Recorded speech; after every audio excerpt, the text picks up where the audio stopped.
नमस्कार मित्रांनो, युवराज अकॅडमी 24 या आपल्या एज्युकेशनल यूट्यूब चॅनलवर मी तुम्हा सर्वांचं स्वागत करतो।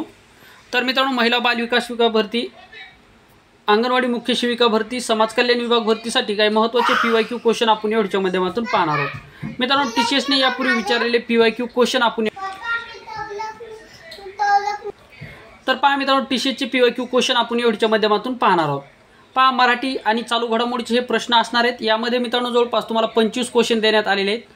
25 क्वेश्चनपैकी मित्रांनो तुमचा मिनिमम 20 चा स्कोर येणं गरजेचं असणार आहे, कारण की यामध्ये मराठी आणि जीके, मराठी आणि चालू घडामोडीचे क्वेश्चन असणार आहेत। जास्ती क्वेश्चन हे मराठीचे असणार आहेत, त्यामुळे तुमचा 25 पैकी निदान 20 चा स्कोर येणं अपेक्षित आहे। ठीक आहे, जर मित्रांनो तुमचा अभ्यास झाला असेल तर 100% 25 पैकी 20 क्वेश्चन तुमचे येतील।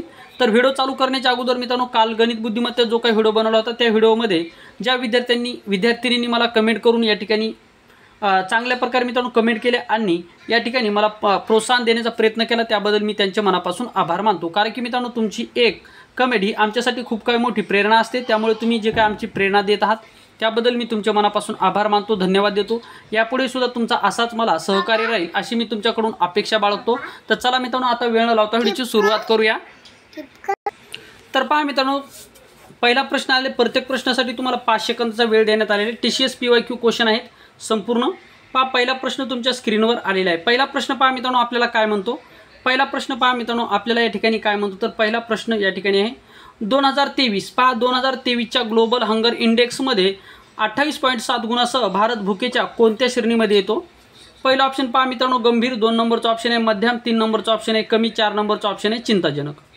तर पहा 2023च्या ग्लोबल हंगर इंडेक्समध्ये 28.7 गुणासह भारत या देशाचा कोणत्या श्रेणीमध्ये येतो? तर भारत हा गंभीर या श्रेणीमध्ये येतो। ऑप्शन क्रमांक 1 आहे आपल्या प्रश्नाचं उत्तर। ज्या विद्यार्थ्यांनी ऑप्शन क्रमांक 1 दिलं ते या ठिकाणी योग्य आन्सर असणार आहे। पुढचा प्रश्न पहा 2 नंबरचा,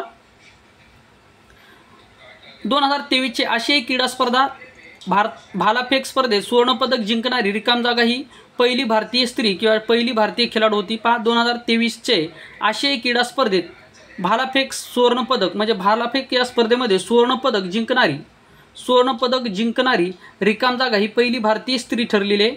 पहिलं ऑप्शन पहा प्रीती रंजक, 2 नंबरचा ऑप्शन आहे पारुली चौधरी, 3 नंबरचा ऑप्शन आहे अनुराणी, 4 नंबरचा ऑप्शन आहे चारुलता मनियार। तर पहा या प्रश्नाचं उत्तर, 5 सेकंदाचा वेळ तुमचा या ठिकाणी संपलेला आहे। तर या प्रश्नाचं उत्तर आहे ऑप्शन क्रमांक 3। ज्या विद्यार्थ्यांनी ऑप्शन क्रमांक 3 निवडले ते योग्य आन्सर या ठिकाणी असणार आहे। पुढचा प्रश्न पहा 3 नंबरचा प्रश्न, खेलो इंडिया हिवाळी क्रीडा स्पर्धा 2024चा शुभंकर कोण होता? पहिला ऑप्शन पहा हिम बिबट्या, 2 नंबरचा ऑप्शन आहे जंगली याक, 3 नंबरचा ऑप्शन आहे हिमालयीन सेरो आणि 4 नंबरचा ऑप्शन आहे आयबेक्स। तर खेलो इंडिया हिवाळी स्पर्धा 2024चा शुभंकर कोण होता? तर तो होता मित्रांनो, 5 सेकंदाचा वेळ तुमचा या ठिकाणी स्टार्ट झालेला आहे। तर याचं उत्तर आहे मित्रांनो हिम बिबट्या। ऑप्शन क्रमांक 1 आहे आपल्या प्रश्नाचं उत्तर। ज्या विद्यार्थ्यांनी ऑप्शन क्रमांक 1 निवडले ते योग्य आन्सर असणार आहे। पुढचा प्रश्न पहा 4 नंबरचा प्रश्न, journal frontiers in sustainable food सिस्टीमच्या ग्रीन फूड सिस्टीममधील वर्ष 2023च्या हवामान बदल निर्देशांक भारत जगात रिकाम जागा क्रमांकावर आहे, 5व्या, 12व्या, 21व्या आणि 38व्या। तर पहा यामध्ये भारत हा एकूण 12व्या क्रमांकावर, म्हणजे ऑप्शन क्रमांक 2 आहे आपल्या प्रश्नाचं उत्तर। IMP क्वेश्चन, संपूर्ण क्वेश्चन मित्रांनो TCSचे PYQ आणि प्रिव्हियस इयर येलेले क्वेश्चन आहेत, त्यामुळे संपूर्ण क्वेश्चन तुमच्यासाठी महत्त्वाचे असणार आहेत। पुढचा प्रश्न पहा, सर्वप्रथम तवी महोत्सवाची संकल्पना आणि सुसज्जपणा रिकाम जागा यांनी केली होती। पहिला ऑप्शन पहा डॉक्टर पद्मनी घोष, 2 नंबरचा ऑप्शन आहे डॉक्टर सुप्रिया भगत, 3 नंबरचा ऑप्शन आहे मित्रांनो डॉक्टर प्रिया सिंग, 4 नंबरचा ऑप्शन आहे डॉक्टर ज्योत्सना सिंग। तर याचं उत्तर आहे मित्रांनो डॉक्टर ज्योत्सना सिंग। ऑप्शन क्रमांक 4 आहे आपल्या प्रश्नाचं उत्तर, ज्योत्सना सिंग या प्रश्नाचं उत्तर असणार आहे। पुढचा प्रश्न पहा आता 6 नंबरचा प्रश्न, कोपनिकर्स हवामान बदल सेवा नुसार फेब्रुवारी 2023 ते जानेवारी 2024 या 12 महिन्यामध्ये औद्योगिक पूर्व काळापेक्षा तापमानात रिकाम जागा वाढ आढळून येते। पहिला ऑप्शन पहा तापमानात किमान घसरण, वाढ आणि बदल नसलेली। तर याचं उत्तर आहे मित्रांनो, आता तुमचा वेळ या ठिकाणी स्टार्ट झालेला आहे। या प्रश्नाचं उत्तर आहे ऑप्शन क्रमांक 3 कोपर्निकस हवामान बदल सेवा नुसार फेब्रुवारी 2023 ते जानेवारी 2024 या 12 महिन्यामध्ये औद्योगिक पूर्व पातळीपेक्षा तापमानात काय होतं आहे, वाढ आढळून येत आली आहे. ऑप्शन क्रमांक 3 आहे आपल्या प्रश्नाचं उत्तर. पहा मित्रांनो, 6चे 6 प्रश्न चालू घडामोडीचे होते. तर या 6 प्रश्नापैकी तुमचा स्कोअर किती आला हे कमेंट बॉक्समध्ये नक्की सांगा. 7 नंबरचा प्रश्न पहा, हा सुद्धा चालू घडामोडीचा प्रश्न आहे. त्याच्यानंतर पुढचे प्रश्न आपले करंट अफेअरचे असणार आहेत, मराठीचे असणार आहेत. राष्ट्रपती श्रीमती द्रौपदी मुर्मू यांनी रिकाम जागा 2023च्या पूर्वसंध्येला सशस्त्र दल आणि केंद्रीय सशस्त्र पोलीस दलातील कर्मचाऱ्यांना 76 शौर्य पुरस्कार मंजूर केले आहेत. पहिला ऑप्शन पहा, प्रजासत्ताक दिनी, स्वातंत्र्य दिनी, भारतीय नौदल दिनी आणि गांधी जयंती. तर याचं उत्तर आहे पहा मित्रांनो ऑप्शन क्रमांक 1 प्रजासत्ताक दिनी. ऑप्शन क्रमांक 1 आहे आपल्या प्रश्नाचं उत्तर. 8 नंबरचा प्रश्न पहा, 2023 मध्ये युनेस्को जागतिक वारसा स्थळ म्हणून घोषित केलेले व्हायसाळ काळातील वा राजवटीतील पवित्र स्थळे येथे आहेत. ओडिशा, कर्नाटक, छत्तीसगड आणि आंध्र प्रदेश. तर याचं उत्तर आहे मित्रांनो ऑप्शन क्रमांक 2 कर्नाटक या ठिकाणी. ऑप्शन क्रमांक 2 आहे मित्रांनो आपल्या प्रश्नाचं उत्तर. असेच प्रश्न मित्रांनो TCS या ठिकाणी आपल्याला परीक्षेला विचारतो.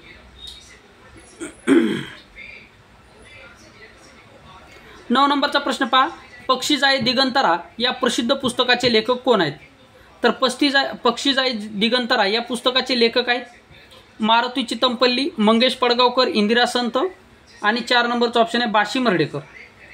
तर पक्षी जाई दिगंतरा या प्रसिद्ध पुस्तकाचे लेखक मारुती चितमपल्ली आहेत. ऑप्शन क्रमांक 1 आहे मित्रांनो आपल्या प्रश्नाचं उत्तर. तर पक्षी जाई दिगंतरा या पुस्तकाचे लेखक आहेत मारुती चितमपल्ली. ऑप्शन क्रमांक 1 आहे आपल्या प्रश्नाचं उत्तर. 10 नंबरचा प्रश्न पहा मित्रांनो, चित्रलिपी हा कविता संग्रह कोणत्या कवीचा आहे? चित्रलिपी हा कविता संग्रह कोणत्या कवीचा आहे? पहिलं ऑप्शन पहा कवी नारायण सुर्वे, 2 नंबरचा ऑप्शन आहे अरुण कोल्हाटकर, 3 नंबरचा ऑप्शन आहे वसंत आबाजी डहाके, 4 नंबरचा ऑप्शन आहे दिलीप चित्रे. तर चित्रलिपी ही कोणाची आहे? तर चित्रलिपी आहे मित्रांनो वसंत आबाजी डहाके यांची. चित्रलिपी कोणाची आहे? वसंत आबाजी डहाके यांचे. ऑप्शन क्रमांक 3 आहे आपल्या प्रश्नाचं उत्तर. ज्या विद्यार्थ्यांनी ऑप्शन क्रमांक 3 निवडलं ते योग्य आन्सर या ठिकाणी असणार आहे. 4 नंबरचा प्रश्न पहा, नामदेवने आपला चष्मा घरभर शोधला, शेवटी तो त्याच्या डोक्यावरच सापडला. म्हणतात ना आपलेच दात आपलेच ओठ, नाव मोठं लक्षण खोटं, दृष्टीआड सृष्टी, काखेत कळसा गावाला वळसा. तर पहा मित्रांनो या प्रश्नाचं उत्तर काय असणार आहे कमेंट बॉक्समध्ये सांगा. तर या प्रश्नाचं उत्तर आहे मित्रांनो काखेत कळसा गावाला वळसा. ऑप्शन क्रमांक 4 आहे आपल्या प्रश्नाचं उत्तर. ज्या विद्यार्थ्याने ऑप्शन क्रमांक 4 निवडलं ते योग्य आन्सर या ठिकाणी असणार आहे. पायाचं विश्लेषण सुद्धा आपण या ठिकाणी पाहूयात. तर पहा मित्रांनो याचं विश्लेषण आता आपण पाहूयात. आपलेच दात आपलेच ओठ याचा अर्थ होतो आपल्या आप्तजांनी केलेल्या चुका उघड न करता पांघरून घालणे. 2 नंबरचं पहा नाव मोठं लक्षण खोटं याचा अर्थ होतो कमी प्रकृतीचे कर्तृत्व असणे. त्याच्यानंतर दृष्टीआड सृष्टी म्हणजे आपल्या नजरेआड जे चाललं आहे त्याकडे दुर्लक्ष करणे. त्याच्यानंतर पहा काखेत कळसा गावाला वळसा याचा अर्थ होतो आपली वस्तू आपल्याजवळच असणे परंतु त्याचे इतरत्र शोध घेणे. 12 नंबरचा प्रश्न पहा हात टेकणे या वाक्प्रचाराचा अर्थ आपल्याला सांगायचा आहे. हात टेकणे. तर पहा हात टेकणे या वाक्प्रचाराचा अर्थ आपल्याला सांगायचा आहे. पहिलं ऑप्शन पहा वरचढ ठरणे, निरुपाय होणे, संकटाशी लढणे आणि ढवळाढवळ करणे. तर हात टेकणे याचा अर्थ काय होतो? तर ऑप्शन ज्या विद्यार्थ्याने ऑप्शन क्रमांक 2 निवडलं ते योग्य आन्सर असणार आहे. हात टेकणे म्हणजे निरुपाय होणे. ऑप्शन क्रमांक 2 होतं आपल्या प्रश्नाचं उत्तर. पुढचा प्रश्न पहा 13 नंबरचा, प्रत्येकाला अनुकूल परिस्थिती येतेच याचा अर्थ काय? तर गाड्याबरोबर नळ्याची यात्रा, खाईत तुपाशी नाही तर उपाशी, 4 दिवस सासूचे 4 दिवस सुनेचे, 4 नंबर ऑप्शन आहे घरोघरी मातीच्या चुली. प्रत्येकाला अनुकूल परिस्थिती येतेच याचा अर्थ असणारी म्हण आपल्याला या ठिकाणी ओळखायची. 4 ऑप्शन आपल्या समोर आहेत. 5 सेकंदाचा वेळ तुम्हाला देण्यात आलेला आहे. तर मित्रांनो या प्रश्नाचं उत्तर आहे प्रत्येकाला अनुकूल परिस्थिती येतेच म्हणजे 4 दिवस सासूचे 4 दिवस सुनेचे. ऑप्शन क्रमांक 3 आहे आपल्या प्रश्नाचं उत्तर. ज्या विद्यार्थ्यांनी ऑप्शन क्रमांक 3 निवडले ते योग्य आन्सर असणार आहे. पुढे पहा आता याचं विश्लेषण पाहूयात. पहा गाड्याबरोबर नळ्याची यात्रा, गाड्याबरोबर नळ्याची यात्रा याचा अर्थ होतो मोठ्या लोकांबरोबर आश्रितांचाही फायदा. खाईन तर तुपाशी नाही तर उपाशीच याचा अर्थ असेल तर चैन नाही तर उपवास. 4 नंबर आहे पहा, 3 नंबर आहे 4 दिवस सासूचे 4 दिवस सुनेचे, या म्हणीचा अर्थ होतो प्रत्येकाला अनुकूल परिस्थिती येतेच. 4 नंबरचं ऑप्शन आहे, 4 नंबरची म्हण आहे घरोघरी मातीच्या चुली, सगळीकडे सारखीच परिस्थिती असणे. पळसाला पाणी 3च, याचा सुद्धा अर्थ होतो सगळीकडे सारखीच परिस्थिती असणे. हे वाक्प्रचार आणि ह्या म्हणी मित्रांनो तुम्हाला 100% परीक्षेला विचारल्या जातात. 14 नंबरचा प्रश्न पहा, 12 पिंपळाचा मुंजा या म्हणीचा योग्य अर्थ आपल्याला सांगायचा आहे. 12 पिंपळाचा मुंजा. पहिलं ऑप्शन पहा, 12 भानगडीत अडकलेला, एका जागी स्थिर न राहणारा, अनेक कामे हाती घेऊन काही काम व्यवस्थित न करणारा, अनअनुभवी. तर 12 पिंपळाचा मुंजा या शब्दाचा अर्थ काय होतो, या म्हणीचा अर्थ काय होतो आपल्याला सांगायचे. 12 पिंपळाचा मुंजा. तर 5 सेकंदाचा वेळ तुमच्याकडे आहे. तर या प्रश्नाचं उत्तर आहे मित्रांनो, एका जागी स्थिर न राहणारा त्याला काय म्हणतात, 12 पिंपळाचा मुंजा म्हणजेच एका जागी स्थिर न राहणारा. ठीक आहे, ऑप्शन क्रमांक 2 आहे आपल्या प्रश्नाचं उत्तर. ज्या विद्यार्थ्यांनी ऑप्शन क्रमांक 2 निवडलं ते योग्य आन्सर या ठिकाणी असणार आहे. मग अनेक कामे हाती घेऊन एकही काम न करणारा याला काय म्हणतात, मला कमेंट बॉक्समध्ये नक्की सांगा. पहा काय सांगितलं, प्रश्न काय विचारला तुम्हाला, अनेक कामे हाती घेऊन एकही काम व्यवस्थित न करणारा याला काय म्हणतात, याच्या अर्थाची म्हण मला कमेंट बॉक्समध्ये नक्की सांगा. 15 नंबरचा प्रश्न पहा, पुढे दिलेल्या वाक्यात योग्य वाक्प्रचाराचा उपयोग करा. यश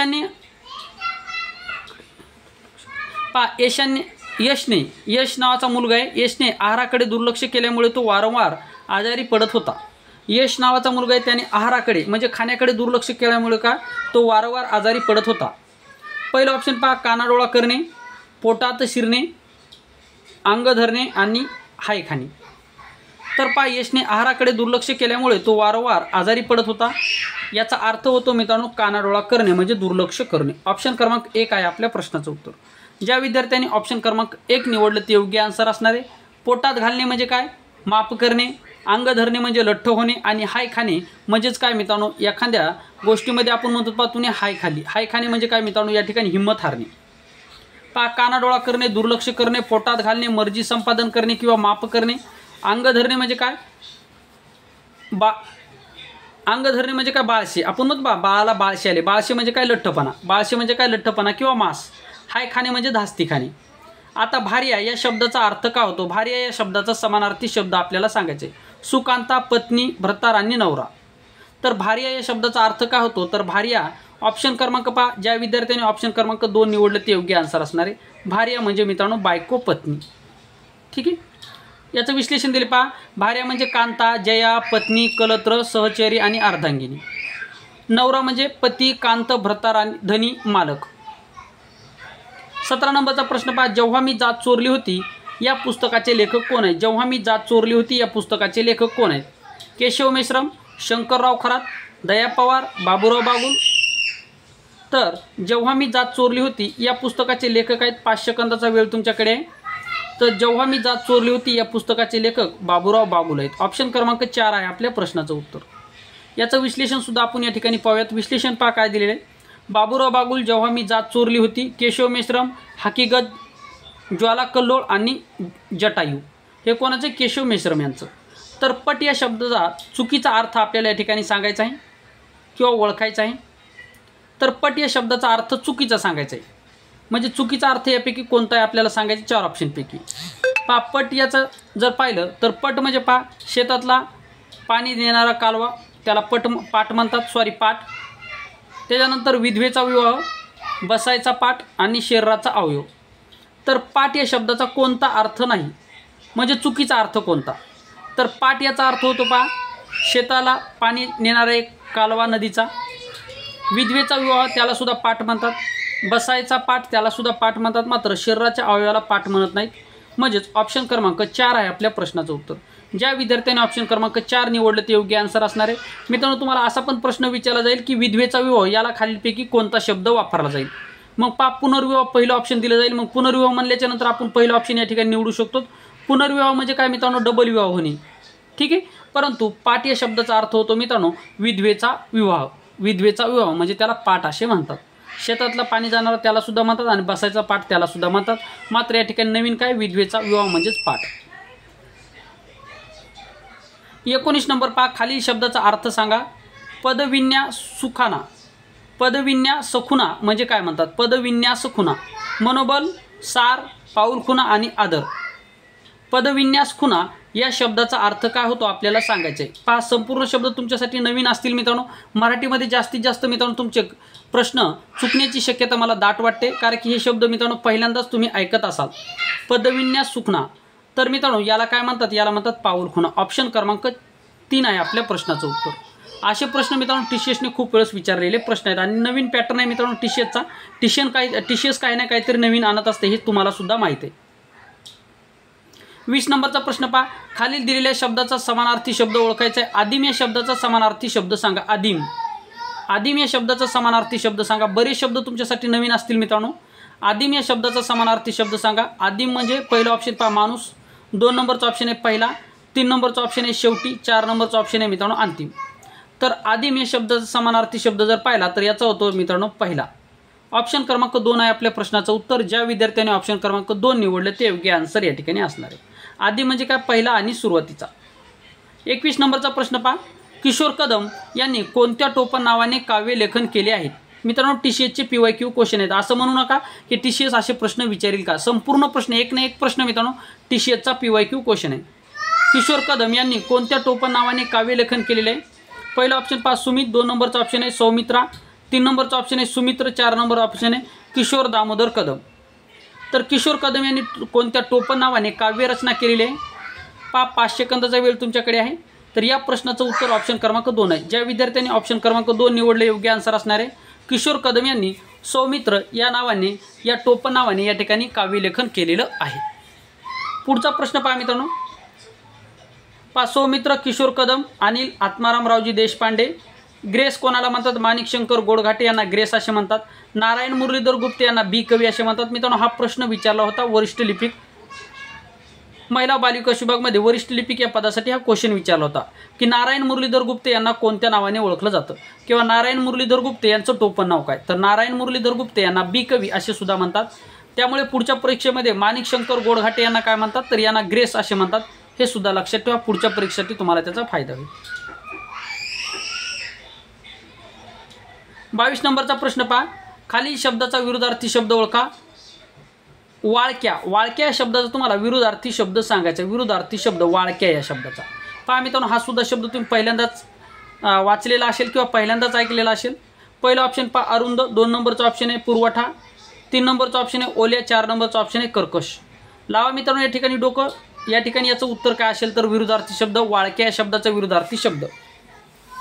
तर वाळक्या या शब्दाचा विरुद्धार्थी शब्द होतो मित्रांनो ओल्या. ऑप्शन क्रमांक 3 आहे आपल्या प्रश्नाचं उत्तर. IMP क्वेश्चन मित्रांनो. हा बरेच तुम्हाला जे काही क्वेश्चन टीसीएस जे काही शब्दार्थ विचारते तर हे थोडेसे ऑड या ठिकाणी विचारताना आपल्याला दिसते.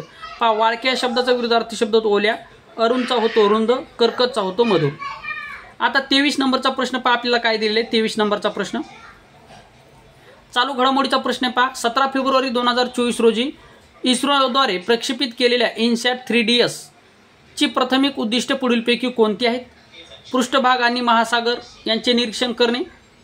बी नंबरचा ऑप्शन बी नंबरचा आहे पहा वातावरणीय स्थितीचे विश्लेषण. म्हणजे हे 2 आपल्याला विधान दिले, या 2 विधानापैकी कोणतं विधान बरोबर आहे? वरचे जो काही प्रश्न विचारला आणि त्यावर आधारित 2 विधान आहेत. मग केवळ 1 बरोबर, केवळ 2 बरोबर, ए बी आणि दोन्ही चूक म्हणजे सत्य. आणि 3 नंबरचा ऑप्शन पहा 3 नंबरचा जो ऑप्शन आहे असत्य पाहिजे, असत्य पाहिजे, असत्य. आणि ए बी दोन्ही सत्य, म्हणजे हे दोन्ही सुद्धा विधानं सत्य आहेत. पहा हे दोन्ही सत्य सत्य झालं. त्यामुळे ज्या विद्यार्थ्यांनी ऑप्शन क्रमांक 3 आणि ऑप्शन क्रमांक 4 निवडले दोन्ही सुद्धा या ठिकाणी योग्य असणार आहे.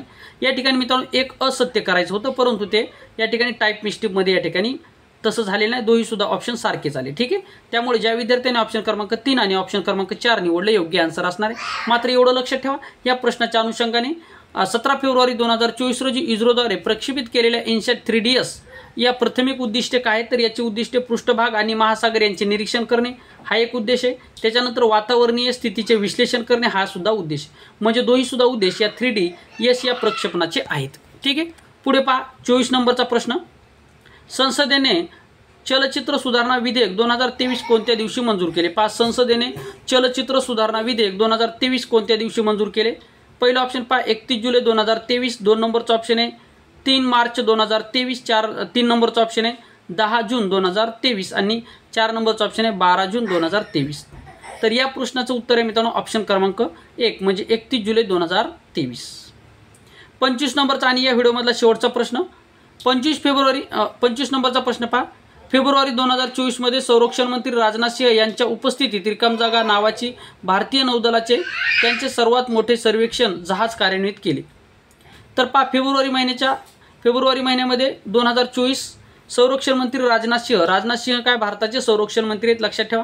यांच्या उपस्थितीत नावाची भारतीय नौदलाचे त्यांचे सर्वात मोठे सर्वेक्षण जहाज या ठिकाणी कार्यान्वित केले. मग हे जहाजाचे नाव दिले, यापैकी कोणतं जहाज आहे? तर 5 सेकंदाचा वेळ तुमच्याकडे देण्यात आलेला आहे. तर या प्रश्नाचं उत्तर आहे ऑप्शन क्रमांक 2 INS संधायक. या प्रश्नाचं उत्तर आहे ऑप्शन क्रमांक 2 आहे आपल्या प्रश्नाचं उत्तर. अशा स्वरूपामध्ये मित्रांनो आपण मराठी आणि चालू घडामोडीवर आधारित 25 प्रश्न विचारले होते. तर या 25 प्रश्नापैकी 20चा तुमचा स्कोर आलेला जर असेल तर मित्रांनो हा चांगल्या प्रकारे स्कोर असणार आहे. तर मित्रांनो हे क्वेश्चन कसे होते कमेंट बॉक्समध्ये नक्की सांगा. चॅनलवर नवीन असाल चॅनलला सबस्क्राईब करा, जास्तीत जास्त मित्रांपर्यंत हा व्हिडिओ शेअर करा. या ठिकाणी थांबतो मित्रांनो आणि पुनश्च एकदा ज्या विद्यार्थ्यांनी कमेंट बॉक्समध्ये मागच्या व्हिडिओमध्ये मला प्रतिसाद दिला त्याबद्दल मी तुमच्या मनापासून आभार मानतो, धन्यवाद देतो. आणि इथून पुढे तुमचं असाच मला सहकार्य राहील. मी तुमच्यासाठी नक्की मित्रांनो अशा प्रकारे व्हिडिओ घेऊन येण्याचा प्रयत्न करेल.